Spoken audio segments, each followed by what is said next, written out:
பெரியவா புஸ்தகங்கள் எல்லாம் ஒரு சின்ன ப்ராஜெக்டாக நாங்கள் பண்ணோம். அதுக்கு பிள்ளையார் சுழி மாதிரி அமைஞ்ச புஸ்தகம் தான் முதல்ல நம்ம பார்க்க போகிறது. தெய்வத்தின் குரல் பற்றி தெரியாதவங்க குறிப்பாக தமிழ்நாட்டில் யாரும் இருக்க முடியாது. அது மகா பெரியவாளோட கருத்துக்களின் தொகுப்பு. அது ஒரு புஸ்தக வடிவத்தில் 7 வால்யூம்ஸாக தொகுத்தவர் ராகணபதி அப்படிங்கிறது எல்லாருக்கும் தெரியும். ஆனால் ராகணபதி அப்படிங்கிற பெயருக்கு மேலே அவரை பற்றி யாருக்கும் எதுவும் தெரியாது. அவர் ஒரு 4 சவத்துக்குள்ள தனிமையில் வாழ்ந்துட்டு போனவர். அவருடைய வாழ்க்கை சில முக்கியமான சம்பவங்கள் பற்றினது தான் இந்த புக்கு நந்தவனத்தில் ஓர் ஆண்டி. இதில் முதல்ல ராகணபதி அண்ணாவோட பயோகிராஃபிக்கல் ஸ்கெட்ச் இருக்கு. அடுத்தது அவர் கூட எனக்கு நடந்த இன்டராக்ஷன்ஸ், இது மாதிரி சில சம்பவங்கள் இருக்கு.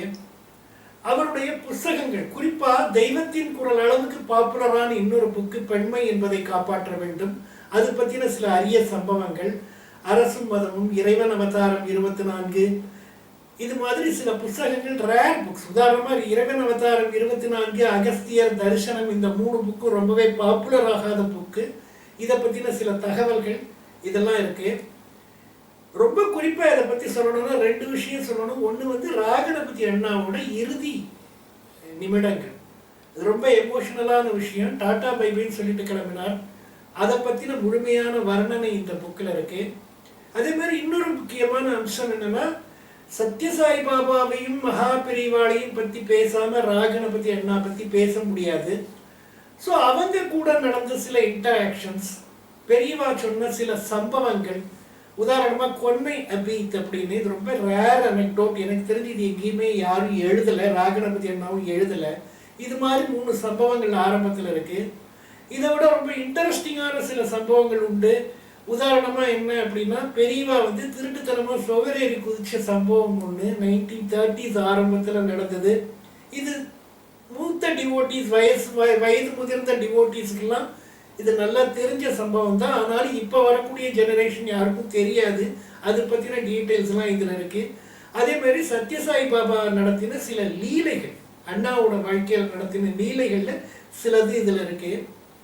இது எல்லாத்துக்கும் மேலே அண்ணா அவருடைய வாழ்க்கை எப்படி இருந்தது, ஒரு தாமரை இலை தண்ணீர் மாதிரி. நம்ம தெய்வத்தின் குரலுக்காக அவரை கொண்டாடுறோம், நிச்சயமாக நம்ம கொண்டாடணும். நம்ம அவருக்கு நன்றி கடன் பட்டிருக்கோங்கிறதெல்லாம் உண்மை.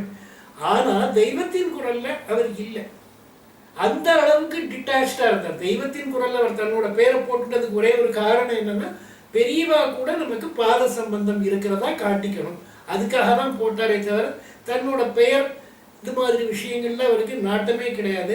அவர் வாழ்ந்த வாழ்க்கை தாமரை இலை தண்ணீர் மாதிரி ஒரு வாழ்க்கை. அவர் துறவரை ஏற்கலை, ஆனால் துறவி மாதிரி தான் வாழ்ந்தார். இதை பற்றின நிறைய தகவல்கள்.